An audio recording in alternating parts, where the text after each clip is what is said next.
Hello, YouTube. My name is Alan, and it's that time once again. Let's talk metal.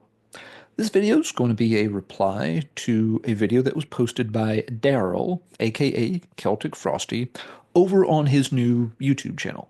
I would definitely recommend everyone go check out not just this video I'm replying to, but all the videos he's done so far. Please give him a like, a subscribe, leave a comment. He's thought about doing a channel for a long time and he's finally taken the dive, and he's doing some really cool videos right off the bat. So please go over and give him some support. I really liked the topic that he picked for this video. It's kind of his first one where he's, asking the, community to maybe follow up and start his own thread. And his topic idea was to sort of tell people your metal journey in 5 albums. Right? Some people have done something similar to this in the past, but Daryl added one twist that I thought was actually pretty clever. He also asked to include two what he referred to as buffer albums. These would be things outside of heavy metal that might show how you got into metal from another scene, kind of other parts of your musical journey that are connected to your metal journey, but aren't just a couple of more heavy metal albums. I'm like, yeah, that's actually very clever. It kind of shows how you transitioned into that from something else. Because most of us, I don't think, started out jumping straight into heavy metal. We probably listened to something else when we were kids and then got more and more into heavy metal. Right, so I liked the concept and thought, sure, I'll do that as well. So, Daryl, here's my metal story in 5 albums and 2 buffers. These are not going to be picks that surprise folks that have watched a lot of my content. I've talked about all of these, I'm pretty sure, at great length. But yeah, I was trying to think what albums to show for this. And yeah, I was trying to come up with titles that really maybe opened up, a new corner of the metal underground for me. Not just albums I love a lot or that I played a lot, but ones that really opened a gate and showed me, new wonders that came beyond that point. But I'll start with one of my 2 buffers. Before I got into any serious heavy metal, like lots of kids in their mid-teens in the mid and late 80s, I kind of got into things through glam metal. So the album I have to show for this, of course, is the debut Danger Danger, which I sent Daryl a copy of, and I'm very sad it wasn't on his list as well. But yeah, this is just one that I always enjoyed quite a bit. They were a relatively small band. Yes, they got some MTV play. They got to be on some big tours. They opened for Kiss on at least part of the not Destroyer, the Revenge tour. So yeah, they had some real highlights in their career, but they never broke through to the level of bands like, Guns N' Roses or Warrant or stuff like that. But it's a good one for me because it is one of the first bands I kind of latched onto a little bit as a teen. Can't exactly explain why I picked Danger Danger over any of the other bands similar to this that got featured on MTV all the time. I really liked the lead single from the album, which was Naughty Naughty. I liked Ted Poley's voice. I've made a ton of Ted Poley jokes over the years about, how he's the best thing since sliced bread. I do honestly enjoy the man singing. This one also, I think, is kind of an early example of me attaching myself to some of the lesser known bands that, when Def Leppard was on top of the world, most kids flocked to Def Leppard. And then a year or two later, Guns N' Roses was the big thing, and everybody kind of flocked to that. And, I've liked those bands, and I'm sure I've done that at times too, kind of gravitated towards whatever the big it thing at the moment is. But I've always had an affinity for the smaller, lesser known bands. And it kind of even goes back, to even the hair metal stuff. It's like, yeah, Rat and everyone are great, but this was the kind of band that, I would spend more time with and kind of be drawn to. Can't exactly say why. I was just, a little bit more interested in some of the obscure stuff that you didn't hear 15 times a day on the radio, that you were lucky if you saw this video played once a day, maybe only once every other day. So it was a big deal to catch that video when it was on MTV in the afternoon after school. Um, so yeah, and of course, folks that know me know that a lot of the heavy metal I've always connected with and collected and obsessed over, it has been from those bands that are a little lesser known, a little more underground. And I like a lot of the big name bands, but I don't feel like I need to obsess or go completely fanboy over bands like Metallica or Cannibal Corpse or Deicide or Mayhem or whoever. They've got a million fans all over the place. Tons of people will sing their praises. I can dig a lot of their music. Not a lot of folks are going to champion Danger Danger, and doggone it, they need someone to remind the world how awesome they were. And I guess that's my role. So this is my first show, my first buffer album. Again, I understand this isn't, heavy metal the way we like to define it. So I'm going to count it as a buffer in kind of the way that eased myself and a lot of kids, into more serious, quote unquote, real heavy metal. All right, on to my first real pick out of my five then. And this is the album that really did get me into the more serious side of metal. It was my first kind of, again, more extreme metal purchase as a kid. It's Overkill's The Years of Decay. To this day, my second favorite heavy metal album of all time. This one I saw advertised in one of those random, like, metal beat type magazines that my sister had bought at the grocery store, probably because it had some, pictures of Sebastian Bach from Skid Row on the cover or something. She listened to a lot of that kind of stuff. Yeah, and again, as I just showed, I did too. But that one particular issue had a write-up about the new Overkill album coming out, which was very out of place in that magazine. But I saw it and read it, and I thought, wow, that sounds really intense, and I've never heard of this band. Kids at school had Metallica t-shirts and Iron Maiden on their jackets and stuff. Hadn't heard anybody mention Overkill before, so I'm like, again, no one's talking about this band. I need to go check them out. So I went to the record store. They wouldn't sell me a cassette copy of it because it had the parental advisory thing on it. Does this one have it? Yeah, again, there's the little tiny parental advisory explicit lyrics thing. Like, nope, can't sell it to you. You're not old enough. So my mom, bless her heart, went back in the record store and bought it and then gave it to me. And yeah, this makes my list from my metal journey because this started moving me away from the hair metal kind of things and into the real heavy metal realms. I guess you could say technically Metallica's And Justice for All was my first real metal album, but I didn't really connect with Justice a huge amount. That production job has never worked for me. It's always made me keep that album at a bit of an arm's length, even though I do like about half the songs on it. But this was the one where I'm just like, okay, there's a whole nother world to this stuff. And after playing this, I knew I liked it and I needed to explore further. So that's why Years of Decay was a big album for me and is a big part of my heavy metal story. All right, another relatively early one. I don't know exactly when I got this. It would have been sometime still during high school, but maybe a year, 2 years after I got Years of Decay, something like that. Let's call it, 91 to 92.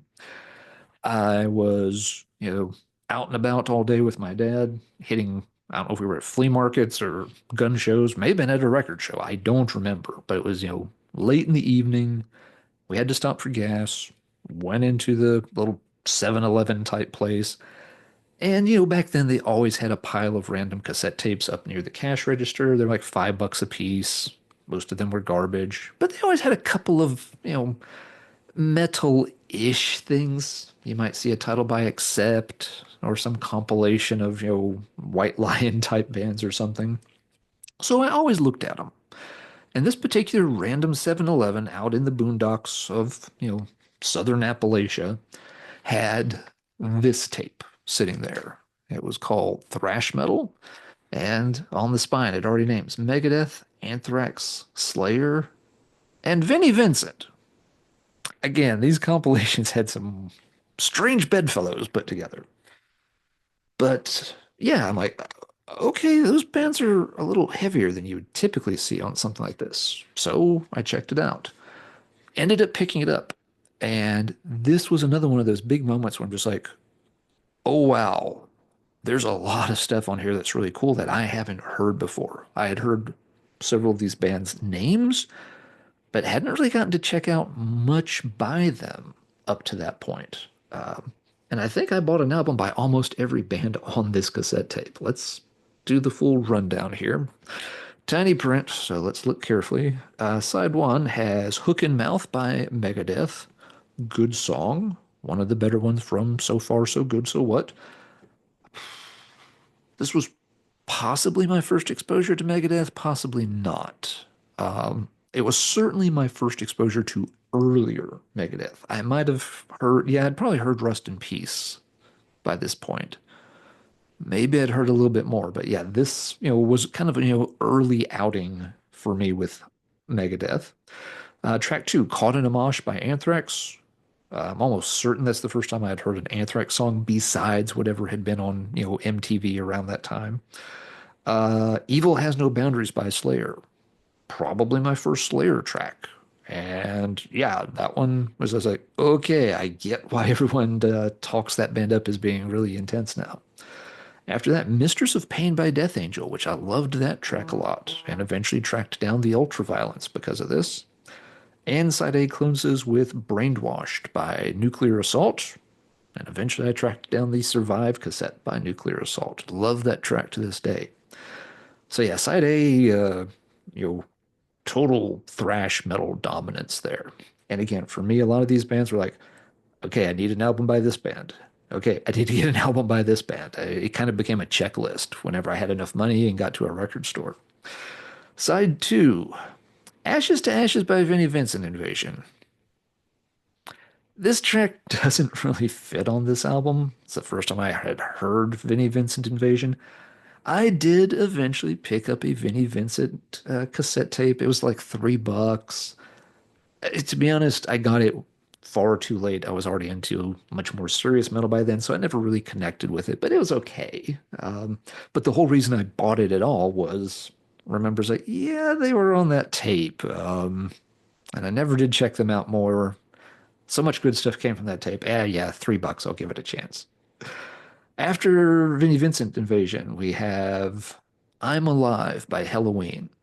And this one song spawned decades of love for European power metal. You know, this track made me go buy Keeper of the Seven Keys Part 1, which is my favorite metal album of all time. I spent a lot of time throughout the 1990s tracking down more bands, trying to find more examples of this sound. And it wasn't easy to do in the US back then. That style kind of disappeared from American shores. The imports were hard to find and very pricey. And nevertheless, I kept pursuing. Halloween led me to bands like Stradivarius and Blind Guardian. Those led me to bands like Running Wild and Gamma Ray. And the chain just kept going and going and going. Even to this day, I haven't kept up with newer power metal releases as much, but yeah, it's a huge part of my metal history. After Halloween, we've got 24 Hours Ago by Sabotage. My first exposure to Sabotage. Thought it was, yeah, a very different kind of track. Cool, kind of creepy, weird song structure, but I dug it. And it's one that, some of the more serious metalhead girls in high school was like, oh, you've got a Sabotage song on there. Play that again for us. That's kind of cool. They were a little more into things a little more advanced in their mental journey than I was at that point, but they recognize like, oh, okay, yeah, this guy doesn't just listen to Danger Danger. He's learning some of the other stuff too. But yeah, great Sabotage track. After that, we have Me Against the World by Lizzie Borden. So again, side two is a little uneven here. Um, I ended up with a Lizzie Borden album. I think everybody who grew up in the 80s ended up with at least one Lizzie Borden album.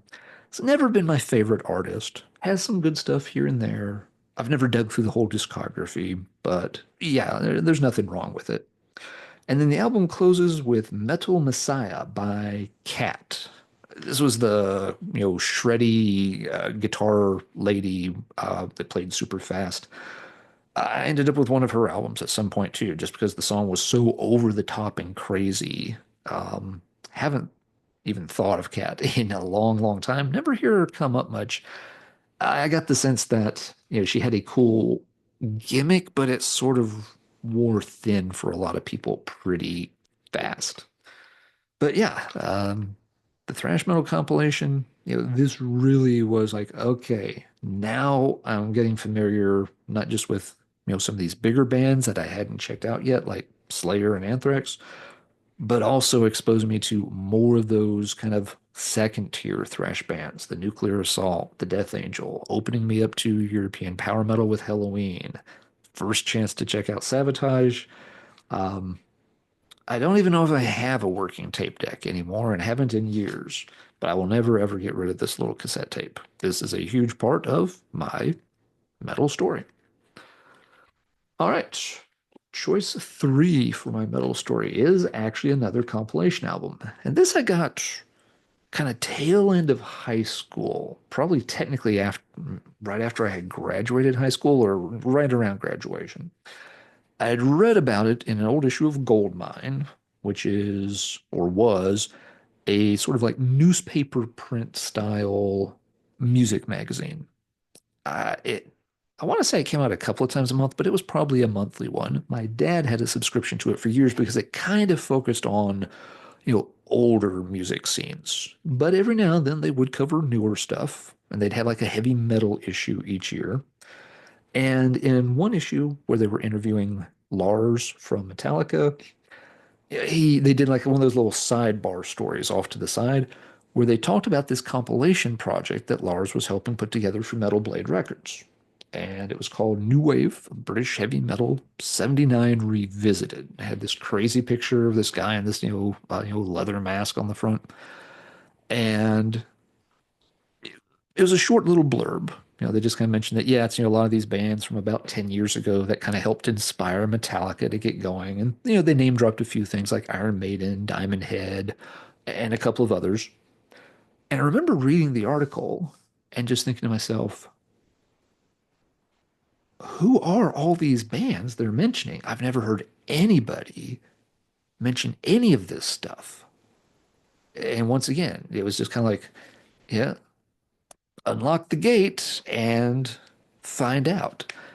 And I was just like, I've got to check that out. Again, at the time, still pretty big into Metallica. So I was like, well, if this stuff helped, kickstart Metallica, it's got to be worth investigating. So I found a cassette tape of the compilation. I remember playing it, on the Walkman, sitting in the back seat of my mom's car, driving back.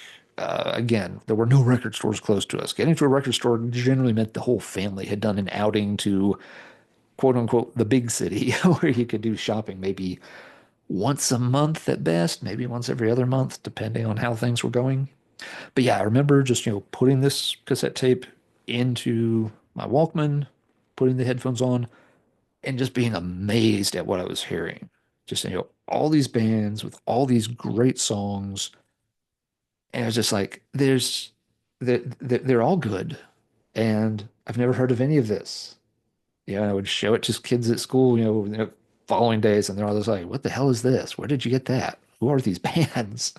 I won't do track by track, but just quick examples here. You've got represent Diamond Head, Sweet Savage, Saxon, White Spirit, Raven, Parallax. I love the fact that it included stuff like Parallax, some smaller bands that really didn't release a whole lot, but they made the track list. An early Def Leppard track, Weapon, Samson, Hollow Ground. Again, Hollow Ground on a Metal Blade compilation.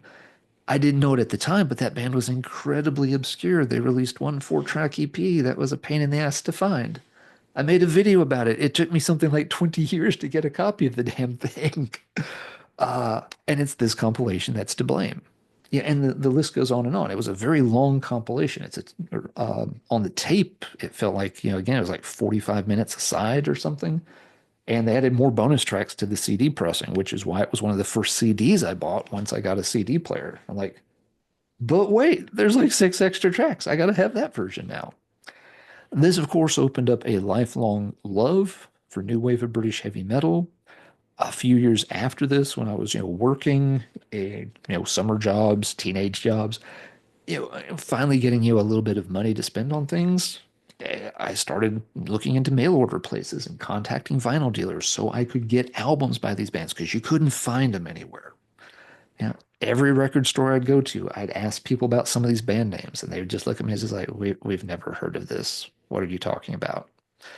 Go to record shows, and I might find like, one Samson album at the whole place or one Girl School album, and I would buy it and I would love it, but I wanted a lot more. And so, yeah, it really led me more into serious collecting as a heavy metal fan, getting away from just being a fan as a kid, a teenager, and loving the music to being like, no, I need to find specific albums by specific bands, even if it means to writing to dealers who are advertising in the back of zines, sending them, self-addressed stamped envelopes to get their mailing list, sending them checks in the mail, getting a box of records 2 weeks later to finally get some of these things. This album was absolutely pivotal to me developing into a collector and not just a fan. So that's that pick. All right, there's a big jump here in time. Like I said, this is kind of late high school, so early 90s. My next pick is something that came out around that time, but I didn't hear it until, sorry, nose is itchy, I'm not picking it. But yeah, I didn't hear this until the late 90s. Like, through the rest of the 90s, again, spent a lot of time looking for European power metal, new wave of British heavy metal. I was exposed to all the death metal stuff as it became really big around 91 or so, and I liked some of it for a while. I just got really burned out on it after a few years because it was extremely popular when I was in college, and I just kind of got tired of, all people could talk about was like Cannibal Corpse this, Obituary that, Cannibal Corpse this, Obituary that. I'm just like, okay, yeah, I've heard them. Yeah, okay, kind of cool. Um, Anybody Sabotage? Sabotage? Anybody? Bueller? No? No Sabotage? What do you? Okay, more Cannibal Corpse then. Fine. Uh, so yeah, and there wasn't really like one death metal album that drew me into that scene. Again, right there, kind of, late high school and stuff. Uh, Different friends would pick up different things. We'd all share them and check them out a little bit. Necroticism was an early one for me. I got a Napalm Death. I always forget the title because I haven't owned it for years. But the one that was kind of a compilation. Is it Death by Manipulation, I think?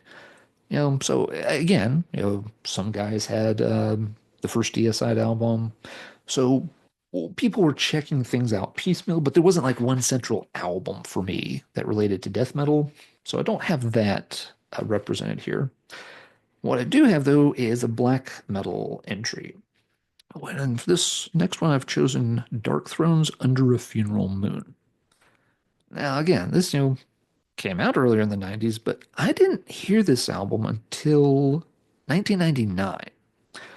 Black metal didn't really click in the section of the Midwest I was living in during the mid 90s. After that, I moved into West Texas and I found a ton of amazing heavy metal there. But as you can probably imagine, West Texas was not real keen on the Norwegian black metal scene that was developing at the time. So, yeah, I was late to the black metal party. But by the late 90s, I'd moved back to the East Coast, was in a bigger city in Raleigh, and record store there was stocking a lot more of the new release stuff and all. It wasn't relocating to Raleigh was not a pleasant experience for me. We're not going to go into a lot of the details for that, but it was a generally shitty time in my life. And I think I was in the right mood and headspace for black metal to really connect with me. I had certainly heard some albums for a few years before this. Around 95, I was checking out Samael's crap, the third Samael album, Ceremony of Opposites. I checked it out, liked it, and picked it up. Around 96, I heard Emperor's Nightside Eclipse and picked that up. I thought it was pretty interesting. I got like a mixtape from somebody that had some Burzum and Immortal and Ancient on it, and kind of liked all those projects too. But again, just because of where I was at, there was never a chance to really delve deeply into that stuff. Got into a little bit more of it, as I started tape trading while living in Texas and checking out some more and some more. But yeah, that relocation back to the East Coast and just, the mood and circumstances in my life made me, I think, I was kind of primed to listen to something more extreme. And one of the first things I picked up when I moved to Raleigh, they had a used copy of Under a Funeral Moon in the CD bin. And I was just like, sure, never really checked out much Dark Throne, knew the name, never really encountered the albums much. So I picked up this one and again latched onto it really fast. I latched onto it pretty hard for a while. And again, a big part of it is just where I was mentally at the time. Just like, yeah, this sounds like I feel most days. So it was kind of the perfect fit for me. And since this store was stocking more of this kind of stuff and people were bringing things like this in and trading them back in, you could get some of these kind of things used. And so this is where I started delving into black metal a lot more seriously. Not just an album here, an album there, not just tape trading, being like, oh yeah, cool, let's get a few of these and see what they're like. Um, this is where black metal kind of became my go-to for several years, right there. And again, this would have been like, tail end of the 90s into turn of the century, earliest 2000s. Yeah, and was not my favorite set of years. Looking back on it, some good stuff came from it. Like all things, the wheel turns, things change, and things get better and things get worse. Things have gotten worse for a while there, and albums like Under a Funeral Moon, they were the soundtrack I needed for that portion of my life. And that's why I picked this one to be part of my metal journey representation here. In more recent years, I'll say I don't go back to Under a Funeral Moon very recently. Dark Throne never became my band for black metal. Very much bands like Immortal and Mayhem have been more my go-tos for the long run. But yeah, and this was, just the right album and at the right time, in the right place to kind of open up that black metal gate more prominently for me and move me from, knowing some of it, tape trading with some of it, picking up some things here and there, to really gravitating towards black metal. And for a few years, they're saying, fuck all this old metal stuff and fuck all the power metal stuff. This is it. All right. Once things settled down for a couple of years, and I kind of, got all that out of my system, I did go through a phase of drifting away from heavy metal in general. And to be clear, I never stopped checking out metal or listening to it, but I had an opportunity through tape trading to hear a bunch of stuff I had never heard before. There's a lady named Natalie. She had written a little bit for Sentinel Steel magazine. We ended up connecting on email, kind of in a roundabout way through an eBay auction, and arranged some tape trades. I sent her lots of new wave of British heavy metal stuff and all.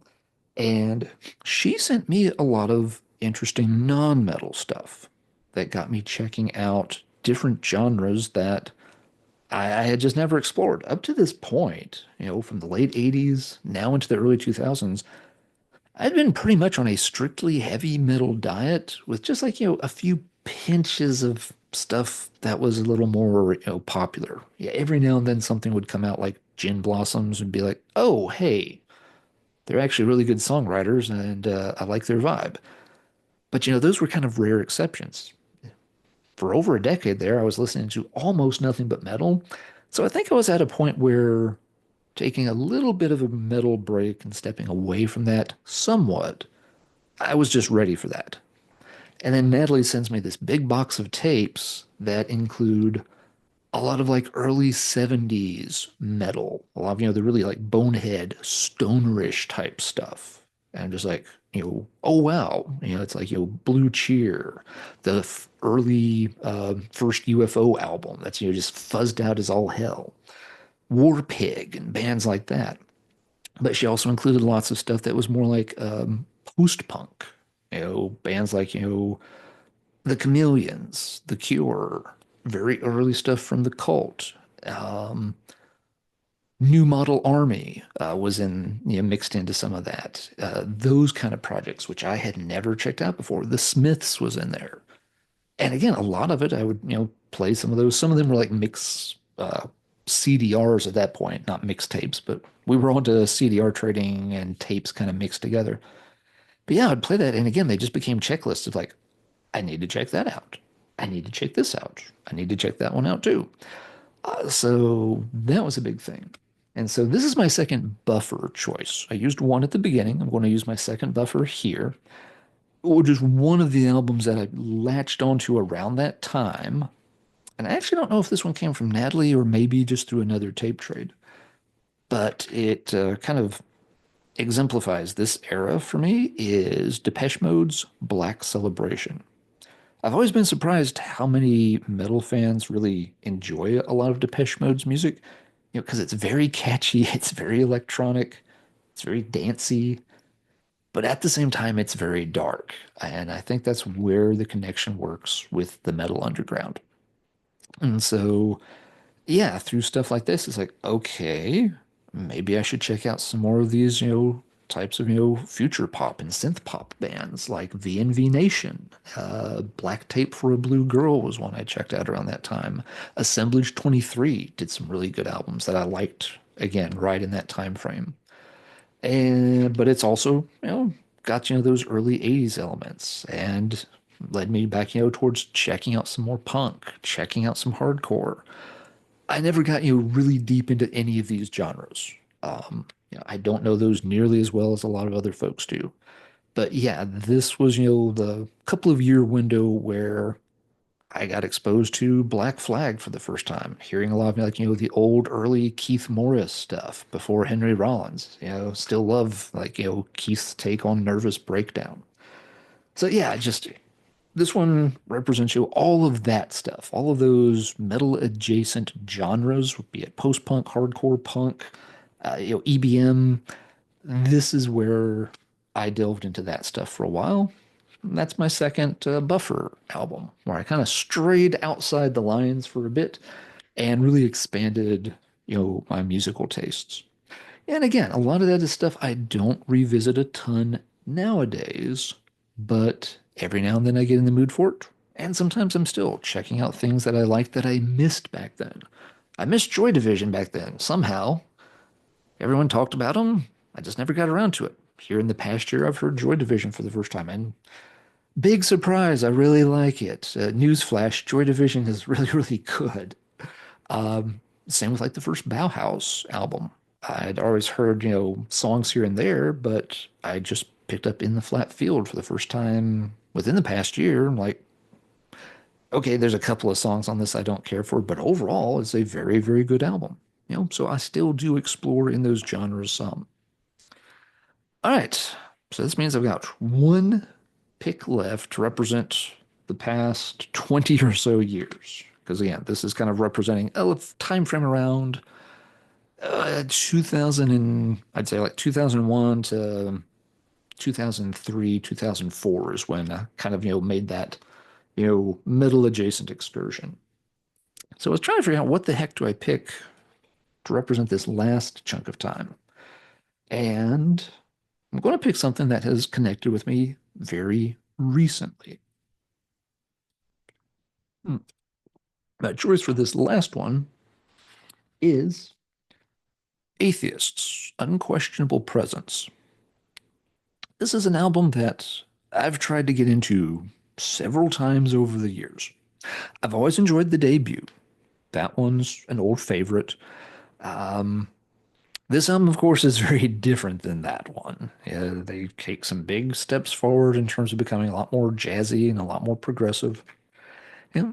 And I've heard this from time to time over the years, and it's never connected. It just bounces right off my skull and just would not penetrate. So it's always been like, yeah, okay, I like the first Atheist, but I just, those other two, I guess they're just not for me.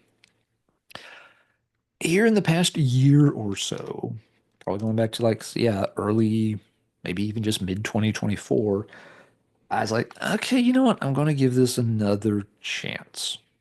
Not even sure why, but I kind of got in the mood for something that was a little bit more challenging for the first time in a long time.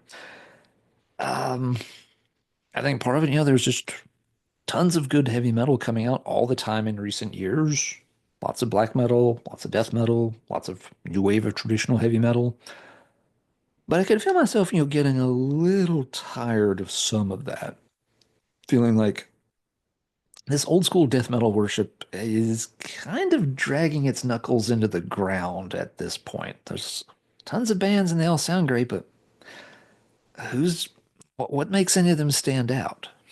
New wave of traditional heavy metal's guilty of that too. Black metal's always had some problems with that. And so I think again, was just kind of in the right headspace to think that I want to hear something that kind of goes outside the box where so many bands have kind of crowded themselves into. Gave this another try, and it finally connected. I'm like, oh, holy shit, that's really cool. And I've played it and played it and played it. I still won't claim I fully understand the album. Even though it's relatively short and the songs are short, there are so many moving parts to these tracks that it's very hard to digest them all. But I'm working on it and getting there very slowly. And so this represents kind of where I've been at in my metal journey more recently. And I wanted to end on something that did reflect a very recent change of direction. With this album finally starting to click, I revisited Gorguts Obscura for the first time in a long time. I liked that one when it came out, but it kind of just got buried. I hadn't played it in years and years. And then, of course, it got the reputation for being this just impenetrable monster. And so I was like, yeah, okay, I thought it was cool. Maybe I need to steer clear of it. Went back and have really enjoyed reconnecting with that album for the first time in a long time. Folks like Kellen recommended Stargazer. Heard Jeff and Hunter over on Radical Research talk about them. It's like, okay, those guys know what they're talking about. Let's try that. And yeah, again, liked it right off the bat. And I don't think I would have enjoyed any of those albums, this one included, even just 3 or 4 years ago. I don't think I would have connected with them the way I have been. So even though something like this, it's not a new album, but it's opening up another new direction that I'm enjoying a lot now. And bands like Stargazer are new, and I'll be keeping up with them. I've heard a promo for the new Imperial Triumphant that's about to drop, Gold Star. And I'm not going to say I'm in love with it right off the bat, but it's at least interesting to me. I can play it and kind of appreciate it and be like, okay, there are parts to this that are kind of neat and cool. I don't know where I'm going to land on that album yet, but I'm enjoying checking out some of those more unique and challenging bands lately. So, yeah, I think it just goes to show that, you know, our metal journey is never really done. Well, I guess if you die or become born again and sell all your records or something, maybe then it's done. But for a lot of us that are into this stuff, it's a never-ending journey. Not the bad 80s movie, just you know what I'm saying. There's always something new to discover, and your tastes are going to change some over time. I think it's pretty rare for people to, get latched into a very narrow corner of metal and never expand out of it and think, I'm only listening to 80s thrash and fuck everything else. Mm, there's only so much good 80s thrash you can listen to. And even if you want to latch on to every, half-assed demo band from the era, eventually you just kind of know it all and you run out. I think for a lot of metalheads, they enjoy the exploration. And yeah, the fact that, after so many years of not getting this album, just not having it make sense to me, the fact that, hey, now all of a sudden it's becoming, a favorite. I really enjoy listening to it and trying to figure out all the crazy stuff that they're doing.